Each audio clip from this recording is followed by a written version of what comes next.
of Ask Me Anything Science Edition, we have a question from grade 5 student Sophie in Guelph, Ontario. My name is Sophie. I'm in grade 5, and I was wondering what sound energy would convert to, or like how it would convert.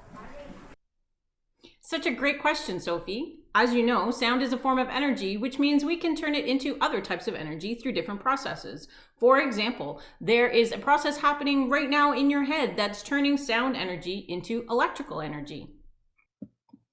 Sound travels in waves, and when it reaches your ear, it travels down the ear canal to the eardrum, which is a small, thin stretch of tissue.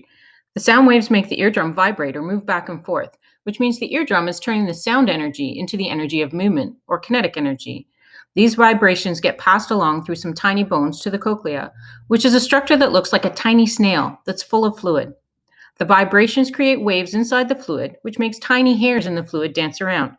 The dancing hairs release chemicals, which then create an electrical signal in the nerve cells nearby, and it's those electrical signals that get sent to the brain to get interpreted as the sounds we hear. So we are constantly converting sound energy into electrical energy in our heads. Here's another fun example.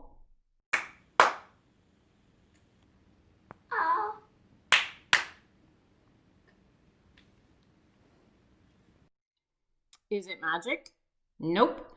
The lamp is plugged into a device that turns sound energy into electrical energy. It's got a built-in microphone that turns sound into an electrical signal that activates a switch and turns the light on. When Mara claps again, it activates the switch to open and the light turns off. Now, one last example in case you're wondering whether sound can be turned into any other form of energy other than electrical. Did you know that in medicine, sometimes doctors use sound energy to treat kidney stones? If the kidney stones get a bit too big, doctors will focus sound waves into the patient that are strong enough to actually break the stones up into much smaller pieces that are then easier to get rid of. Imagine getting blasted by strong sound waves as a form of treatment. Pretty cool, right? Thanks for your great question, Sophie, and thanks for watching Ask Me Anything Science Edition.